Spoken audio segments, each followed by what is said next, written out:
les 5, dont de Laura. Donc 5 parmi les 24 qui s'affrontent à Nancy pour ce championnat hors du commun.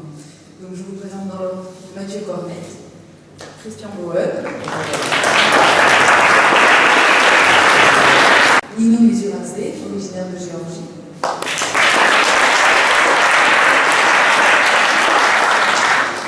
Vlad Gatchev, originaire de Russie, et le deuxième Lorrain, Anthony Lévy.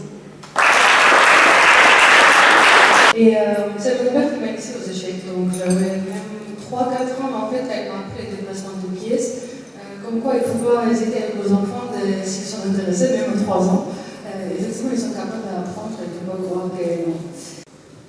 Bonjour, d'abord, j'ai appris à jouer aux échecs en CE2 à l'école primaire, parce que dans mon école, il y avait un point qui donnait des cours entre midi et 2, donc ça m'a tout de suite plu, et au bout de 6 mois, je suis allé en club, j'ai continué parce que c'était ma passion. Bon, moi j'ai commencé relativement tard, c'était à l'âge de 10 ans, j'ai vécu au Kazakhstan, on a été en vacances de famille, c'était sur une station balnéaire, et c'est très facile d'expliquer les raisons pourquoi j'ai commencé à jouer aux échecs, c'est parce que c'était un cours de foot à midi. Une fois que vous avez commencé tous très jeunes, à votre avis, qu'est-ce que ça peut apporter à un enfant de jouer aux échecs?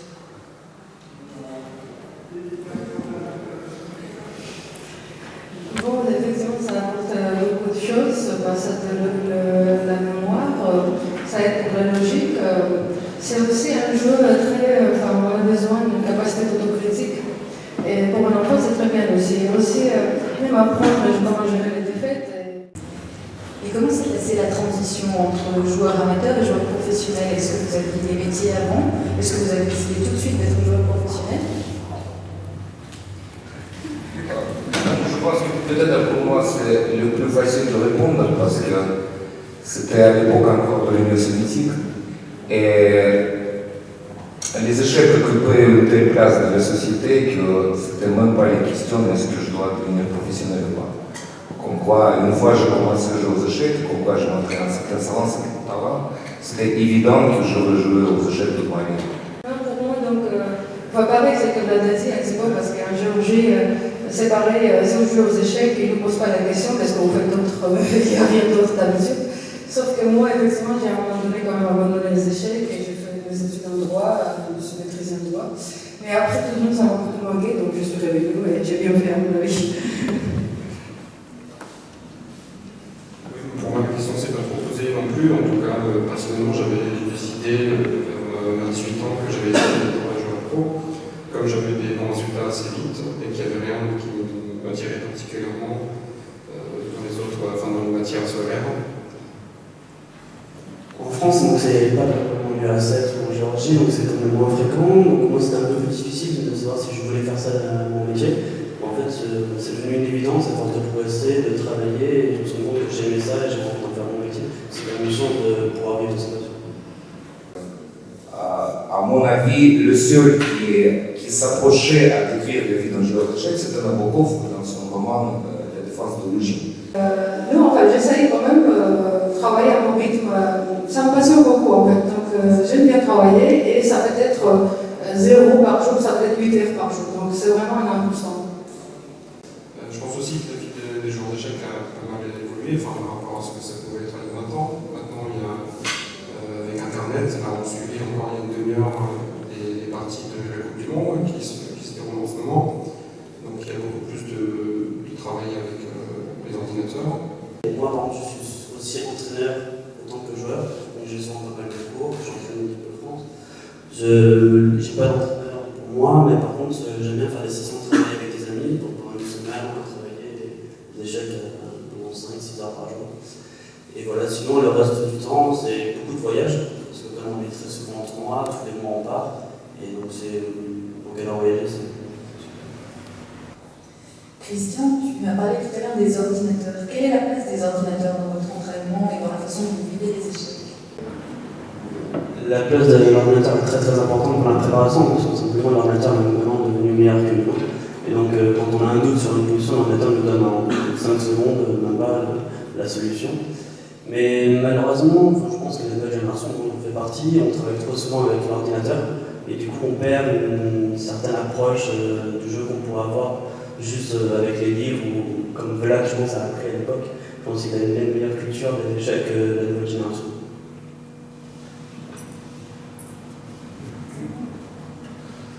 Bon, je pense que lorsque je parlais que la vie d'un joueur d'échecs n'a jamais été décrite de façon. C'est l'un des facteurs les plus intéressants dans notre vie, c'est que, imaginons qu'en terminant notre partie, chacun va dans sa chambre, donc voir l'estimation, l'évolution de l'ordinateur sur les coups qui ont été faits à la partie. C'est comme quoi qu'on peut comparer ça à une séance de consultation avec le Dieu. Parce que l'ordinateur est tellement plus fort que nous qu'on croit que c'est le Dieu tout-puissant. Je vais commencer, c'est moi qui joue le plus en ligne. Donc, dès qu'Internet est apparu, moi j'ai commencé à jouer sur Europe Échecs, j'ai joué des années, après j'ai joué des années sur PHS et des années sur ICC. Bon, j'ai des milliers de parties, mais il y a des joueurs qui ont des centaines de milliers de parties. Bon, ça apporte des choses, mais c'est un peu mauvais quand même, parce que c'est souvent des cadences rapides, donc pour les parties longues, c'est pas exceptionnel. Après, il n'y a pas grand chose à dire. Maintenant, j'ai bien laissé le rythme. Et j'ai l'impression quand même que je joue mieux en partie longue. Justement, il faut dire que, c'est complètement plus tard pour la Russie, mais en Géorgie en tout cas, les échecs c'est très très valorisé à ce sens. Il y a énormément de couverture médiatique. Ça passe sur tous les jeux principaux, sur les enjeux du sport. Comme n'importe quoi, par exemple, après la foot, par exemple, il y aura des échecs, qu'est-ce qu'ils ont fait quotidiennement, le joueur. Ou au championnat de Géorgie par exemple. Et c'est entièrement considéré comme le sport, les échecs en Géorgie. Du coup, c'est aussi financé par le ministère du Sport, même par le président de la République, qui est intéressé à financer des champions. Et ils ont ça gravé par le président de la République déjà. Bon. Moi, je sais que les grands tournois, maintenant il faut suivre qu'il y a, on a les vidéos, les analyses, c'est très passionnant. Moi, je peux passer la famille à regarder. Par contre, c'est vrai que même pour moi, un tournoi où il y a juste les parties et rien d'autre, c'est pas très intéressant. Sur le médiatique, il y a du travail à faire. Il faut qu'on sensibilise tout simplement tous les jeunes aux jeux d'échecs, rendre obligatoire les jeux d'échecs à l'école. Voilà, c'est ça. Dans quelques années, effectivement, ils sont tous intéressés par la discipline. En France, ça commence quand même bien poussé. J'ai l'impression qu'il y a beaucoup de jeunes qui jouent. D'ailleurs, les jeunes amis aussi qui participent au championnat de France jeux. Mais par exemple, en Géorgie, il y a énormément de femmes qui jouent aux échecs, donc il ne faut pas croire qu'il n'y a pas de place pour les femmes. Surtout la Géorgie, donc mon pays d'origine, c'est vraiment un pays des échecs féminins parce qu'on a eu deux champions du monde, c'est-à-dire Nuna Gapinashvili et Maria Chikounenze qui ont gagné le titre un tout petit fois, c'est-à-dire 5 fois et 5 fois. Donc ça va, c'est encore même poussé comme des échecs. Et moi, je souhaite la même chose en France. J'espère que je serai la publication et s'intéresser. On pourrait dire que oui, les femmes, on a des enfants plus tard, on ne peut pas continuer comme les garçons tout en jouant, etc. Mais c'est faux parce que on remarque que la différence est assez tôt en fait. Si on prend une fille à 14 ans, par exemple, 13 ans, même un garçon est déjà plus fort. Et après, moi, je ne pense pas que c'est une question cérébrale, la capacité, parce que déjà, on a le premier monde Judith, donc qui est parfaitement réussi à 17 ans. Donc c'est possible, mais avec ce travail, je pense.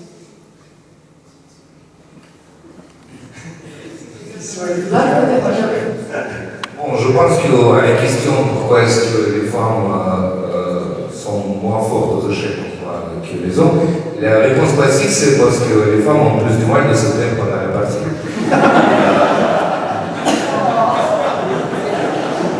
Voilà, c'est pas ma réponse, c'est celle vraiment légendaire.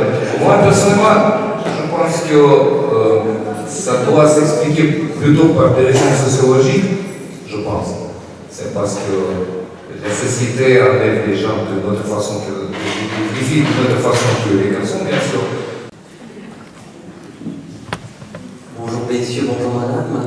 Je voulais savoir s'il y a des grands maîtres, des figures qui vous ont inspiré, qui vous guident et qui vous inspirent toujours. Pour moi, c'était Fischer et Kasparov.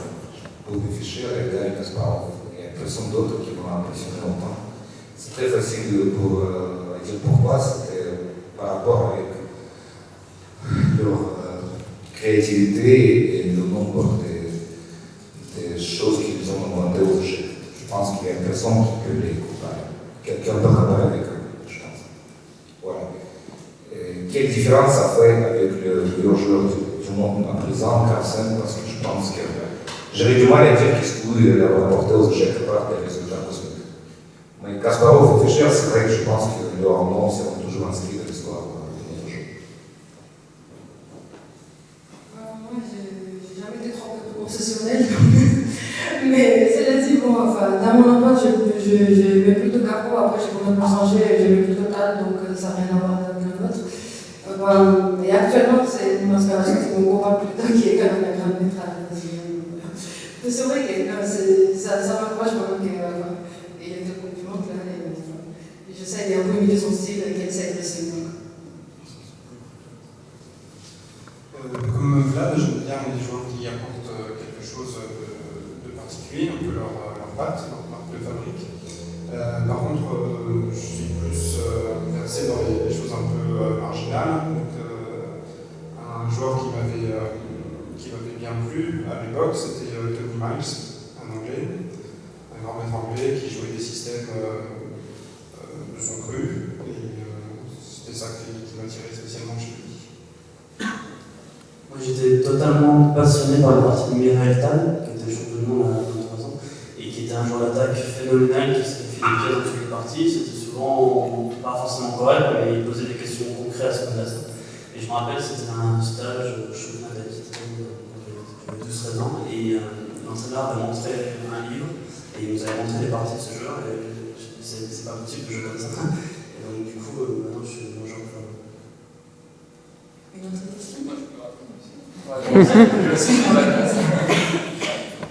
j'étais plus jeune, j'étais plutôt fan des joueurs comme Boroselic. C'était vraiment le joueur hyper agressif, qui avait des idées assez spéciales à chaque fois. Et puis, comme je suis joueur en ligne, bien sûr, j'étais fan de Ricardo Nakamura. Parce qu'il était capable à un moment de jouer des parties aussi bien en 1 minute qu'en 2 heures. Le temps ne lui servait à rien. L'adversaire que je gagnais plus, on va dire que c'était peut-être Romain, que j'ai joué hier. Le plus fort et parce qu'il a un style assez dynamique et il envoie vraiment tout dans ses parties. Enfin, son style me fait très peur en fait. Voilà. Et j'ai tenu, donc je suis content. Moi, ça serait plutôt Christian avec les mains, parce que je sais que ça va être long et essayer. On ne peut pas se préparer parce qu'il change de tout, donc c'est toujours difficile. Merci. D'un point de vue objectif, ce serait un peu comme Anthony, parce que j'ai un mauvais score contre Romain. Après, en général, quand ça va bien, j'arrive quand même à faire des bonnes parties. Donc, la personne que je crains le plus, en fait, c'est moi-même, parce que des fois, je m'emberge et puis je vois des photos, et donc ça se passe moins bien. Oui, effectivement, comme l'a dit Christiane, il faut se craindre de soi-même, je pense, avant tout. Parce que, c'est diversifié pas pour les adversaires, c'est mieux de jouer contre soi-même, en fait, c'est-à-dire, c'est pas grave contre qui je joue, c'est mieux de se concentrer tout simplement et jouer les parties à même niveau par contre l'adversaire. Donc, ma question, elle a deux niveaux. Une, pratiquez-vous un sport régulièrement, une activité physique, sportive et sportive régulièrement? Première chose. Et deuxième chose, si oui, la pratiquez-vous pour décompresser, ou pour justement vous entretenir physiquement? Et la troisième chose, c'est comment gérez-vous le stress après 6 heures, après une partie longue, être comme ça en sous tension, physiquement, nerveusement, c'est difficile. Comment gérez-vous ce stress après? Est-ce que vous avez des kinés qui viennent vous passer? Est-ce que vous faites de la sophrologie, de la relaxation? Est-ce que vous avez un sauna dans votre appartement? Voilà. Je joue au ping-pong, je joue au foot. Sinon, il y a d'autres moyens pour régler le problème de stress, bien sûr, comme l'alcool, on peut les passer. Ça, je peux dire que j'étais un spécialiste pendant des années. Et je peux témoigner que ce n'est pas les meilleurs. Donc, le sport, n'importe quel. Pour répondre, moi, je considère l'échec comme un sport, c'est vrai. Après, tout le reste, des structures, des fédérations, des compétitions, des intercets, c'est exactement comme tous les sports, sauf que c'est un sport, c'est vrai. Après, pour la pratique du sport, je pense qu'il c'est nécessaire pour les joueurs d'en faire, comme vous dites, ça peut durer très longtemps. Et après 6 heures de jeu, si on a de mauvaises conditions physiques, il y a beaucoup plus de chances qu'on joue mal à la fin. Donc c'est vrai que c'est assez récent. Je me suis mis, je fais du footing et du foot toutes les semaines, 2 fois par semaine, pour me sentir mieux, pour aussi avoir plus d'énergie. En fait. Pour l'instant, ça se voit pas trop. En général, les gens qui ne considèrent pas les échecs comme un sport ne jouent pas eux-mêmes pendant plusieurs heures, parce que sinon ils changent la vie. Personnellement, je fais du badminton assez régulièrement parce que j'aime ça, et de temps en temps du footing. Mais c'est juste pour me dépenser, parce que j'aime pas du tout. Et puis, oui, comme disait Vlad, on peut aussi boire un verre de verre, on n'est pas obligé non plus de finir sur la table avec l'alcool. Mais c'est vrai qu'en général, on se retrouve pendant la partie avec l'adversaire, mais après, on mange ensemble au restaurant, et puis ça permet de se relaxer. Tout ça, c'est très bon.